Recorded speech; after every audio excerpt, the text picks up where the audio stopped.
লেখিকা ঋতুপর্ণা দত্তের অনন্ত।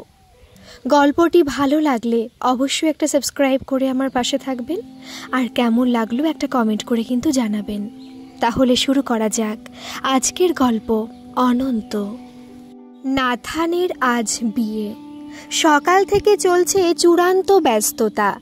আত্মীয় স্বজন, বন্ধু বান্ধব সকলেই উপস্থিত। হইচই, নাচ গান এসবের মধ্যেই চলছে যাবতীয় আচার অনুষ্ঠান। একটু পরেই শুরু হবে গায়ে হলুদের পর্ব। সমস্ত ছাদটা আজ হলুদ ফুল দিয়ে সাজানো হয়েছে। কি অপূর্ব দেখতে লাগছে চারদিক।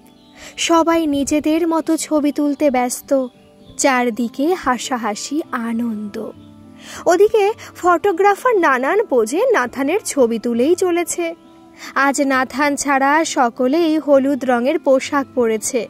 নাথান পরেছে একটা মেরুন রঙের পাঞ্জাবি আর সাদা ধুতি।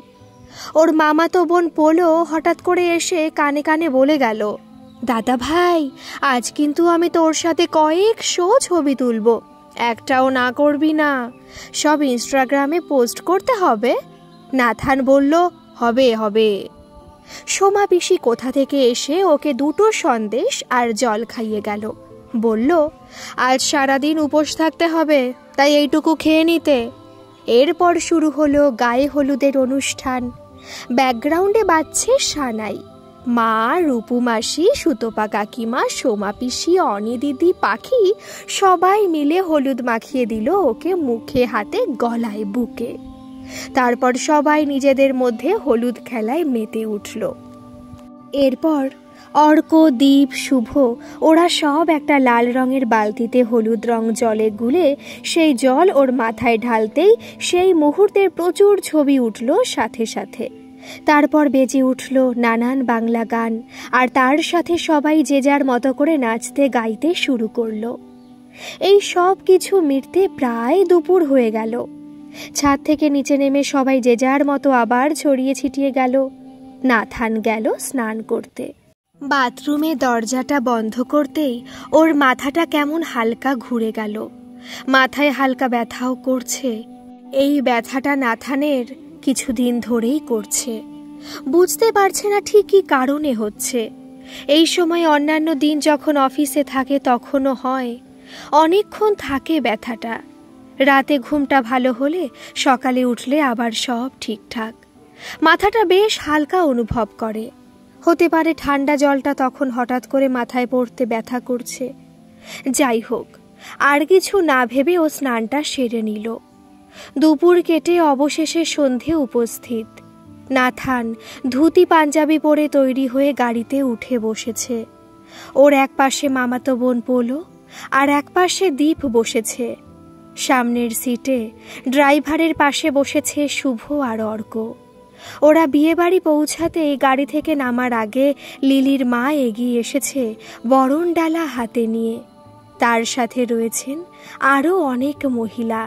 সাথে শাক উলুধ্বনি বেজে উঠল। রীতি আচার অনুযায়ী নাথানকে বরণ করল লিলির মা। এরপর ওরা গিয়ে বসলো একটা ঘরে। পোলো এসে কানে কানে বলে গেল, লিলি দিদিকে খুব অপূর্ব লাগছে রে দাদা ভাই।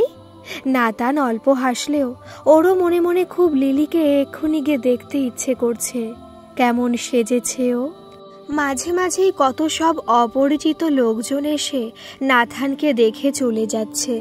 এরা লিলিদের পরিচিত কেউ হবে, কেউ কেউ এসে নাথানের সাথে আলাপও করছে। অর্ক এসে নাথানকে বলল, চল ব্যালকনিতে গিয়ে একটু সিগারেট খেয়ে আসি। সময় গড়িয়ে গেল। নাথান আর লিলি দুজনেই বিয়ের মণ্ডপে পাশাপাশি বসেছে। লিলি কি সুন্দর করে সেজেছে। লাল টুকটুকে বেনারসি, কপালে চন্দন, গলায় মালা, মাথায় জুঁই ফুলের মালা দিয়ে খোপা বেঁধেছে। ওকে আজ ভীষণ স্নিগ্ধ দেখাচ্ছে এই বেশে। পুরোহিত মন্ত্র উচ্চারণ করে চলেছেন। সামনে যজ্ঞের আগুন জ্বলছে। চারপাশটা গমগম করছে। ফটোগ্রাফার ফটো তুলে চলেছে। নাথানের হঠাৎ আবার মাথা ব্যথাটা শুরু হয়েছে। চারপাশটা কেমন অন্ধকার অন্ধকার লাগছে দেখতে। এত আলো চারদিকে, তবু এত অন্ধকার লাগছে কেন ওর? ঠিক করে কারোর মুখ দেখতেই পারছে না। পুরোহিতের উচ্চারিত মন্ত্রগুলো যেন কেমন জড়ানো মনে হচ্ছে। তার আশেপাশে যারাই কথা বলছে মনে হচ্ছে সবাই কেমন জড়িয়ে জড়িয়ে কথা বলছে। কেউ স্বাভাবিক স্বরে কথা বলছে না, কিন্তু এরকমভাবে কথা বলছে কেন ওরা?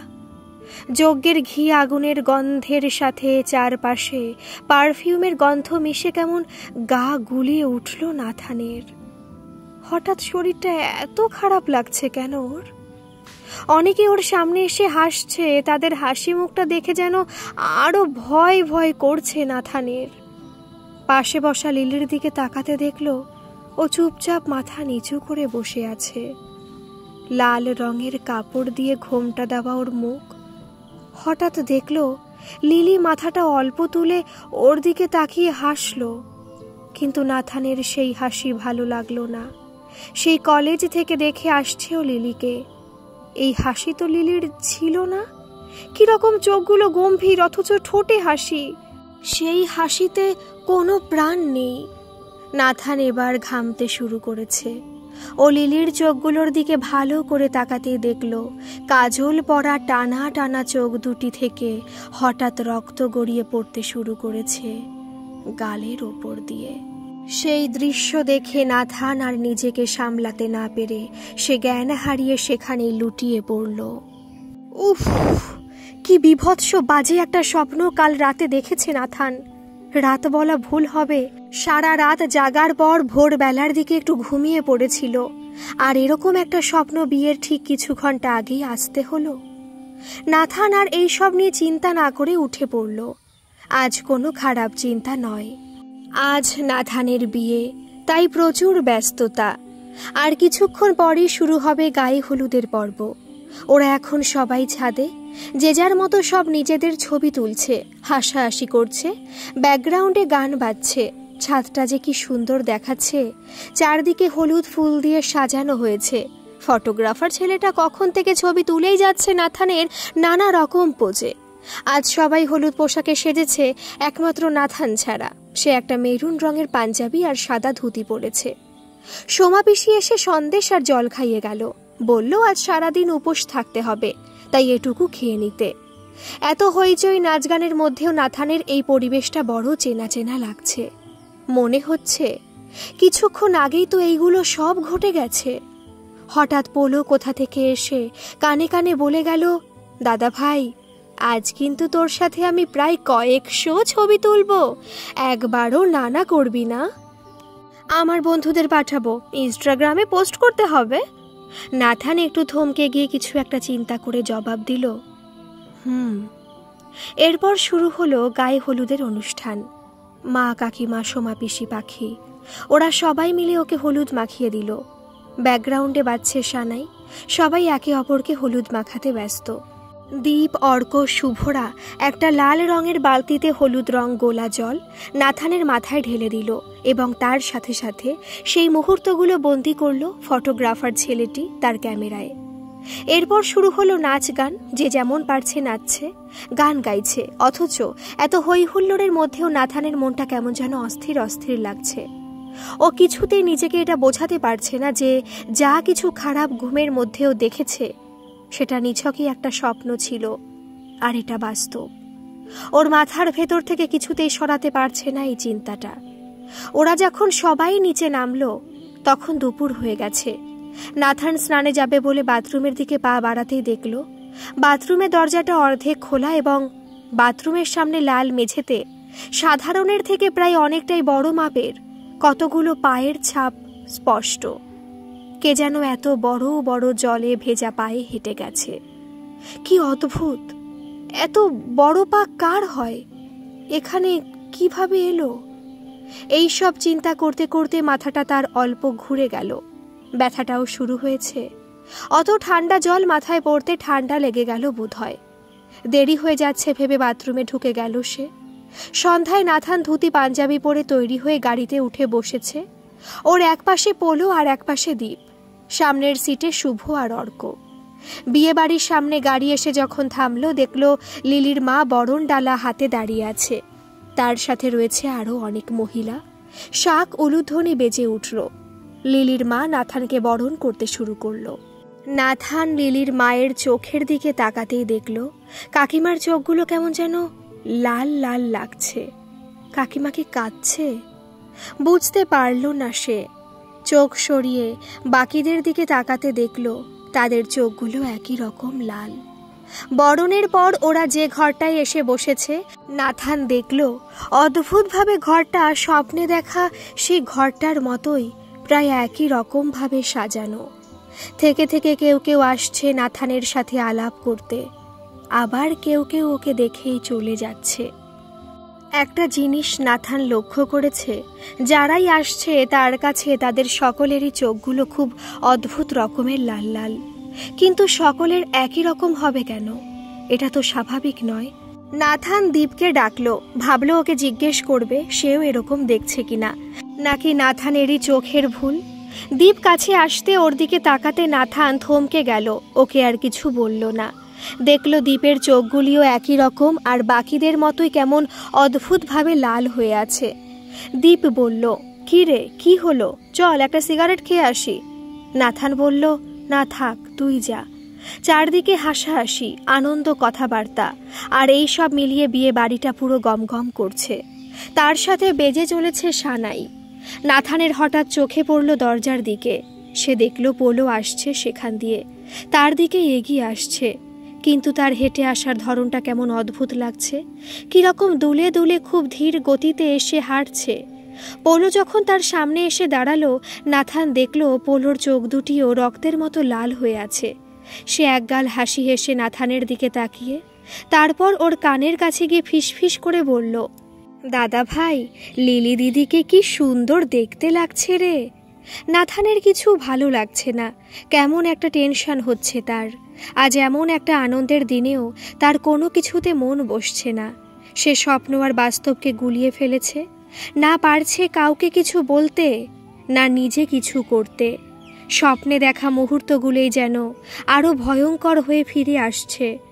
এরপর বিয়ের মণ্ডপে যা যা ঘটেছিল স্বপ্নে স্পষ্ট মনে আছে তার, সেগুলো আবারও মনে পড়তে সে ভয়ে কাটা হয়ে গেল।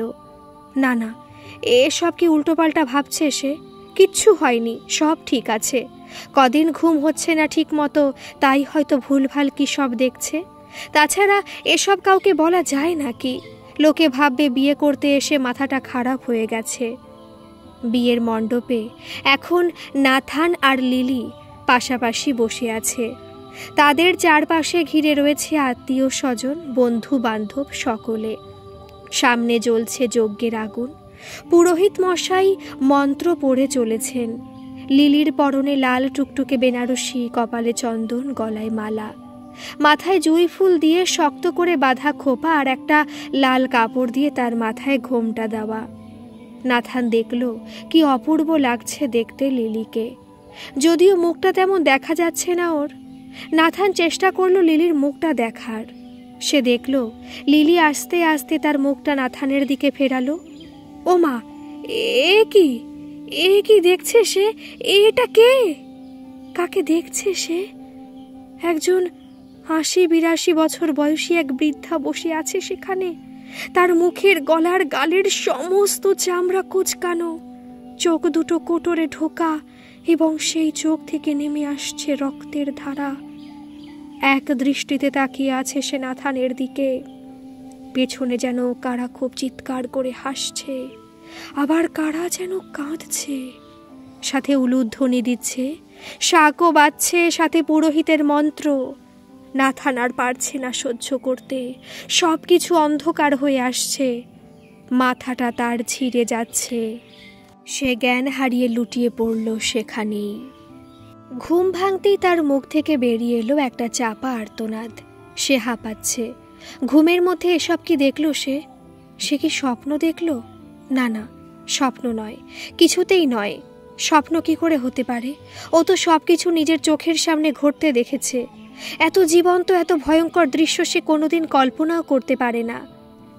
আজ নাথানের বিয়ে। একটু পরেই গায়ে হলুদের পর্ব শুরু। বন্ধু বান্ধব, আত্মীয় স্বজন সকলে এই ছাদে এসে উপস্থিত। ছাদটা কি অপূর্ব হলুদ ফুল দিয়ে সাজানো হয়েছে। তার সাথে সবাই হলুদ পোশাক পরেছে, শুধুমাত্র নাথান ছাড়া। সেই কেবল মেরুন রঙের পাঞ্জাবির আর সাদা ধুতি পরেছে। সকলে ব্যস্ত নিজেদের সেরা কিছু ছবি তাদের মুঠোফোনে বন্দি করে রাখতে। ফটোগ্রাফার ছেলেটি নানা মুহূর্ত ধরে রাখছে তার ক্যামেরাতে। গোটা ছাদটা জুড়ে রয়েছে হাসাহাসি, আনন্দ, খুশির আবহ। কিন্তু যাকে ঘিরে এই আনন্দ, এই উৎসব, সে একটা জায়গায় চুপচাপ বসে দেখছে সবকিছু। খুবই স্বাভাবিক একটা পরিবেশ, কিন্তু এই দৃশ্য তার ভীষণভাবে চেনা। এখানে ঘটে যাওয়া প্রতিটা মুহূর্ত সে কাটিয়ে চলেছে বারংবার। কোনো কিছুই যেন তার নিয়ন্ত্রণে নেই। সব কিছুই সে বাধ্য হয়ে করছে। চাইলেও সে কাউকে কিছু বলতে পারছে না। একবার ভাবল দীপকে ডেকে সে সব কিছু বলবে, কিন্তু সবাই এত ব্যস্ত। সকলের ভেতর এত ইতিবাচক অনুভূতি আজ। নাথানের মনে হলো এই সব বললে কেউ বুঝবে না, কেউ বিশ্বাস করবে না, তাকে পাগল ভাববে। আজকের দিনটাকে ঘিরে কত স্বপ্ন ছিল নাথানের, কত উত্তেজনা ছিল, কত আশা ছিল। কিন্তু এই দিনটাই যে অভিশাপ হয়ে তার জীবনে নেমে আসবে, এ কি কোনোদিন কল্পনা করতে পেরেছিল সে? অজান্তেই তার চোখের কোণ থেকে কয়েক ফোঁটা জল নেমে এলো। সাথে সাথে সকলের নজর এড়িয়ে তা মুছে ফেলল সে। কে যেন তাকে ডাকছে পেছন দিয়ে। ও, সোমা পিসি। সন্দেশার জল নিয়ে এসেছে তার জন্য। আজ সারাদিন উপোস থাকতে হবে তো তাকে। ইচ্ছে না থাকলেও তাকে খেতে হলো। সে জানে একটু পরেই পোলো আসবে তার কানে কানে কিছু বলতে। একটু পরে কোথা থেকে পোলো এসে কানে কানে বলে গেল, দাদা ভাই, আজ কিন্তু তোর সাথে আমার প্রচুর প্রচুর ফটো চাই। তুই কিন্তু একবারও না বলবি না। নাথান হালকা করে মাথা নাড়ল। এরপর শুরু হলো তার গায়ে হলুদের রীতি। সবাই তাকে হলুদ মাখালো। চলল নিজেদের মধ্যে হলুদ মাখানোর খেলা। যে যাকে পারছে হলুদ মাখাচ্ছে। কেউ কেউ নাচছে, কেউ গান গাইছে। এইসব দেখতে দেখতে নাথানের হঠাৎ মনে হলো সকলে যেন একসাথে হেসেই চলছে। এক মুহূর্তের জন্যই কেউ থামছে না, কেউ কোনো কথা বলছে না, অথচ নিজেদের মধ্যে প্রত্যেকে হেসেই চলেছে। কারোর হাসতে হাসতে চোখ মুখ লাল হয়ে উঠেছে, কেউ হাসতে হাসতে লুটিয়ে পড়ছে মেঝেতে। নাথানের ভীষণ অদ্ভুত লাগছে। এ কি হচ্ছে? সকলের কি হয়েছে? সবাই কেন হাসছে এত? এরকমটা কোনো স্বাভাবিক পরিবেশে হওয়া উচিত নয়। সে দেখল অনুদিদি হাসতে হাসতে এবার কাঁদতে শুরু করেছে। একদম শিশুদের মতো সে কাঁদছে, কিন্তু সেদিকে কারো লক্ষ্য নেই। সকলে কেবল হেসে চলেছে। নাথান আর দাঁড়াতে পারল না সেখানে। সে সিঁড়ি দিয়ে কোনো মতে নেমে এলো নিচে। নিজের ফোনটা খুঁজতে লাগলো সে। ওই তো বিছানার ওপর পড়ে আছে। হাতে নিয়ে দেখল সুইচড অফ। এরই মধ্যে পেছন থেকে অর্ক, শুভরা এসে ডাকাডাকি শুরু করেছে। কি রে, আজ আবার তোর ফোন নিয়ে কিসের ঘাটাঘাটি? মাও আবার এসে দাঁড়িয়েছে এর মধ্যে। তুই স্নানে ঢোক আগে, অনেক বেলা হয়ে গেছে। বেশি দেরি করিস না, শিগগির যা। নাথান দেখল সবাই ছাদ থেকে নেমে এসেছে। পরিবেশ আবার আগের মতো স্বাভাবিক। যে যার মতো কেউ বসে গল্প করছে, কেউ ফোন দেখছে, এছাড়া আরও অন্যান্য কাজে সব ব্যস্ত। নাথান বাথরুমের ভেতরে ঢুকতেই তার মনে পড়ল সন্ধে ঘনিয়ে আসছে। আর কিছু ঘন্টা পরই বিয়ে বাড়ির দিকে তারা রওনা দেবে, এবং সে এটাও জানে সেখানে আরও কি কি ঘটবে। সেগুলো মনে পড়তেই তার গায়ে কাঁটা দিয়ে উঠল। এসব কি হচ্ছে তার সাথে? কেন হচ্ছে? কোনো যুক্তিতেই যার ব্যাখ্যা মেলে না। সে যেন কোনো এক অজানা কারণে একটা সময়ের লুপে আটকে গেছে, যেখান থেকে বেরোনোর কোনো পথ নেই। তাই চলে যাওয়ার সময় বারবার ফিরে আসছে তার কাছে। এমন কিছুও দেখছে যা ওর দেখা উচিত নয়। যেন কোনো সিনেমার একই দৃশ্য বারবার ফুটে উঠছে সামনে, এবং প্রতিবারই তা আরও সাংঘাতিক ও অসহনীয় হয়ে উঠছে। তার মাথার ভেতরটা কীরকম দপদপ করছে, চারপাশটা কীরকম অন্ধকার লাগছে, হাত পা কীরকম ঠান্ডা অনুভব করছে সে। গাড়িতে উঠে বসেছে নাথান ধুতি পাঞ্জাবি পরে। এক পাশে পোলো আর এক পাশে দীপ, সামনে অর্ক আর শুভ। ওরা বিয়ে বাড়ির সামনে আসতেই দেখল লিলির মা বরণডালা হাতে নিয়ে দাঁড়িয়ে আছে। তাকে ঘিরে আরও অনেক মহিলা। একসাথে বেজে উঠল শাক উলুধ্বনি। শুরু হলো বরণ করার রীতি। এই শাক আর উলুধ্বনির আওয়াজ নাথানের কানে যেতেই তার শির দ্বারা বেয়ে নেমে গেল যেন বরফ শীতল কোনো তরল স্রোত।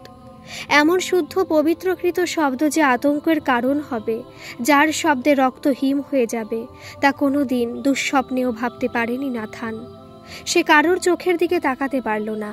বরণ শেষে বাকিদের সাথে মাথা নিচু করে ঢুকে গেল বিয়ে বাড়ির ভেতর। নাথানের ভীষণ ভয় করছে। তার চারপাশটা কেমন অন্ধকার অন্ধকার লাগছে। চারদিকে এত রকমের আলো, তাও যেন ঘরটা বড্ড অন্ধকার। সে জানে কিছুক্ষণ পর কি কি হতে চলেছে, কিংবা যা কিছু আগে ঘটেছে তা আরও ভয়ঙ্কর হয়ে ফিরে আসতে চলেছে তার সামনে। কিন্তু তার যে আর সেগুলো সহ্য করার মতো মানসিক কিংবা শারীরিক শক্তি কোনোটাই নেই। সে ভেঙে পড়ছে ভেতর ভেতর, ফুরিয়ে আসছে, সে বুঝতে পারছে এর থেকে মুক্তি কোথায়? হয়তোবা নেই। অনন্তকাল ধরে এই হয়তো চলতে থাকবে, যার কোথাও শেষ নেই। সময়ের চক্রে সে আটকে পড়েছে, তাই অনন্ত সময় ধরে এই বৃত্তাকার আবর্তন চলতেই থাকবে। কারা যেন এসে নাথানকে দেখে যেতে শুরু করেছে। আজ সকলের মুখ অস্বাভাবিক রকমের গম্ভীর, কেউ কোনো কথা বলছে না। তাদের মুখে হাসির কোনো চিহ্ন মাত্র নেই। সকলের থমথমে মুখ, কোথাও কোনো চিৎকার হইচই নেই, কোনো কথা শোনা যাচ্ছে না, কারোর কোনো ব্যস্ততা নেই। সবাই যেন কেমন এক চাপা উত্তেজনায় কিসের জন্য একটা প্রতীক্ষা করছে, কি একটা যেন ঘটবে। মাঝে মাঝে কারা এসে আতঙ্কিত মুখে দেখে যাচ্ছে নাথানকে। বাইরে কোথাও একটা করুণ সুরে বেজে চলেছে সানাই। আজ সকলের সাজ পোশাকও একেবারে অদ্ভুত রকম, বিশেষ করে মহিলাদের। তারা সকলেই লাল বেনারসি পরেছে, কপালে চন্দন গাল পর্যন্ত টেনে পড়েছে, ঠিক যেরকমভাবে নতুন বউ চন্দন পরে। মাথায় সাদা রঙের শোলার মুকুটও পড়েছে, গলায় জুঁই ফুলের মালা। কি আশ্চর্য, সকল মহিলায় নতুন বউয়ের বেশে সেজেছে। নাথান দেখলো পোলো দরজা দিয়ে ঢুকলো। ও ঠিক একই রকম নতুন বউয়ের মতো করে সেজেছে। সে এগিয়ে আসছে তার দিকে, তার মুখও ভীষণ রকম গম্ভীর। কিন্তু পোলো এরকম কখন সাজলো? যখন তার সাথে গাড়িতে এলো তখন তো সে এরকম বেশে ছিল না। এরকম কেন সেজেছেও? নাথান ভয়ে কুঁকড়ে গেল। সে আর তাকাতে পারল না তার দিকে। সে জানে পোলো কি বলতে এসেছে। নাথান পোলোকে থামিয়ে বলল, হ্যাঁ জানি জানি, লিলিকে খুব সুন্দর লাগছে দেখতে। পোলো কোনো দিকে তাকালো না, সে কিছু না বলে ঘর থেকে বেরিয়ে গেল। দীপ কিছু বলতে আসছিল তাকে। নাথান ওকে থামিয়ে দিয়ে বলল সে ওয়াশরুমে যাবে। বলে নাথান সেখান থেকে বেরিয়ে বাইরে যেখানে বিয়ের মণ্ডপ সাজানো সেখানে আসতেই দেখলো একজন পুরোহিত বসে আছে। তার চারপাশে কত রকমের ফুল মালা ছড়িয়ে ছিটিয়ে মাটিতে পড়ে রয়েছে এবং সে অঝরে কাঁদছে, কেঁদেই চলেছে।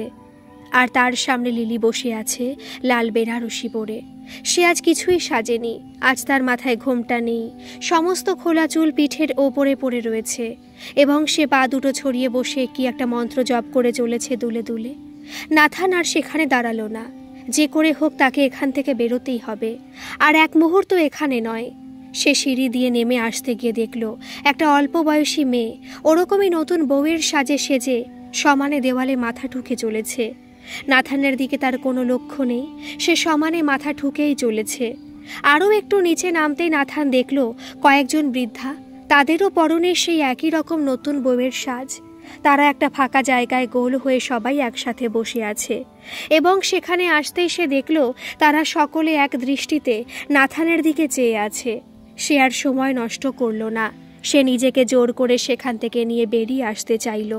তবু সে শুনতে পারছে কারা যেন নাথান নাথান কিরকম অদ্ভুতভাবে টেনে টেনে তাকে ডাকছে। বাইরে আসতে সে দেখল শুনশান রাস্তা, কেউ কোথাও নেই। চারিদিক অন্ধকার, কোথাও একটা স্ট্রিট লাইট পর্যন্ত জ্বলছে না। অথচ কিছুক্ষণ আগেই তো তারা এই রাস্তা দিয়েই আসলো। তখন কত গাড়ি, লোকজন, আলো সব ছিল। এত ব্যস্ত একটা রাস্তায় অল্প সময়ের মধ্যে কিভাবে এতটা জনমানবহীন হয়ে পড়তে পারে? আলোগুলোই বা কোথায় গেল? এদিকে কিছু বাড়িও ছিল, সেগুলো আর নেই।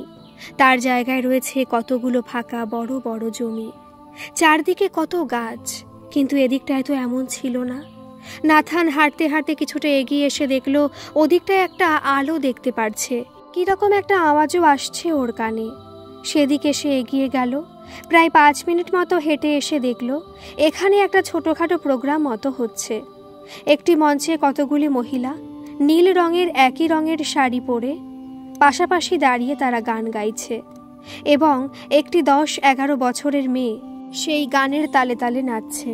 কিন্তু গানটা যে কি ভাষায় তারা গাইছে সেটা বুঝতে পারল না নাথান। এক অদ্ভুত সুরেলা কণ্ঠ, গানের একটা শব্দও সে ধরতে পারল না, এতটাই দুর্বোধ্য। দর্শকের আসনে খুব বেশি কেউ নেই। দুটি অল্প বয়সী ছেলে মেয়ে পাশাপাশি বসে রয়েছে। কতগুলি মাথায় মেটে রঙের সিঁদুর পরা মহিলা দাঁড়িয়ে অনুষ্ঠান দেখছে। এছাড়া কতগুলো ছোট ছোট ছেলে মেয়ে বসে আছে দর্শক আসনে, এবং সাথে তাদের বাবা মাই হবে হয়তো। নাথানকে কেউ লক্ষ্যই করল না। এমন জনমানব শূন্য জায়গায় কখনো কোনো অনুষ্ঠান হতে দেখেনি সে। যারা অনুষ্ঠানটি দেখছে তারাও যেন কিরকম অদ্ভুত। তারা নড়ছেও না, চড়ছেও না, একভাবে দেখে যাচ্ছে। তারা যেন সকলে সন্মোহিত হয়ে পড়েছে। নাথানের গা ছমছম করে উঠল। সে সেখানে আর দাঁড়ালো না, বেরিয়ে এলো। আবার চলতে শুরু করলো। রাস্তার পর রাস্তা হেঁটেই চলল। সে আর পারছে না চলতে। পরিশ্রান্ত সে। মাথার ভেতর যেন কারা হাতুড়ি পেটাচ্ছে। তার চোখ বুজে আসছে। সে ঠিক করে হাঁটতে পারছে না। কোনো মতে নিজের শরীরটাকে সে বয়ে নিয়ে চলেছে, কিন্তু না, সে থামবে না, এগিয়ে যাবে। সামনের দিকেই হয়তো মুক্তির পথ। নাথান দেখল তার থেকে কিছুটা দূরেই একটা লাইট পোস্ট। সেখানে একটা হলুদ আলো জ্বলছে, আর তার ঠিক নিচেই কেউ যেন একটা দাঁড়িয়ে আছে। সে সেই দিকেই আরও কিছুটা এগিয়ে গেল। কিছুটা কাছে আসতে দেখল একটি লম্বা মতন ছেলে খালি গায়ে একটা জিন্স পরে দাঁড়িয়ে আছে, পোস্টের গায়ে হেলান দিয়ে। নাথান তার সামনে গিয়ে দাঁড়াতে সে দেখল ছেলেটির চোখ দুটিতে মোটা মোটা ধ্যাবরা করে কাজল পরা। নাথান তার দিকে তাকাতে সে দেখল ছেলেটিও তাকে দেখছে, আর তার ঠোঁটে একটা আলতো হাসি। যেন নাথানের অসহায় চোখ দুটির দিকে তাকিয়ে সে তার সম্পূর্ণ ভেতরটা পড়ে নিতে পারছে। নাথান আর কিছু বলতে পারল না। চোখ থেকে তার নেমে এলো অশ্রুধারা। ছেলেটি চলতে শুরু করলো। তাকে লক্ষ্য করে তার পেছনে এগিয়ে চলল নাথান।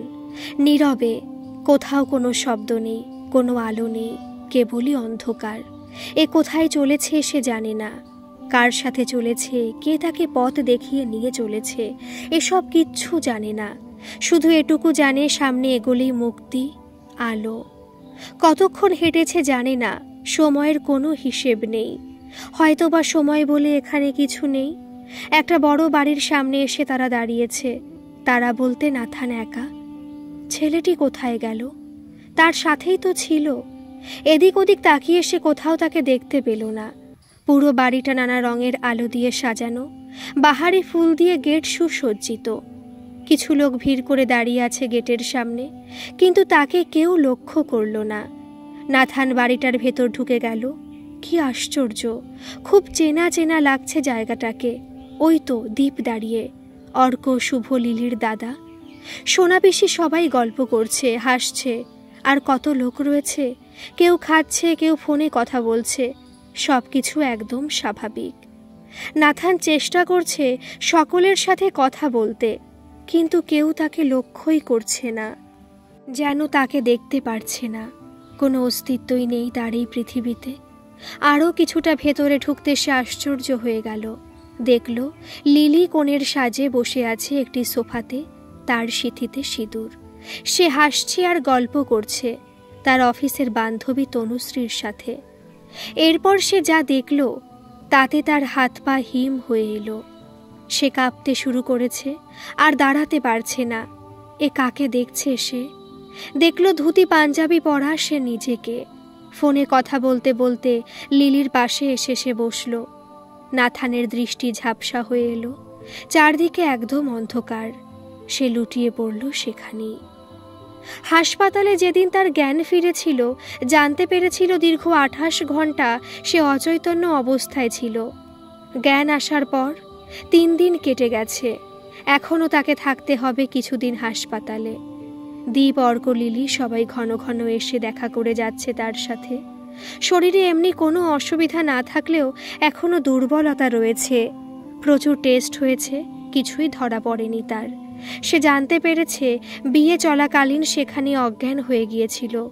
না, তাদের বিয়ে সম্পূর্ণ হয়নি।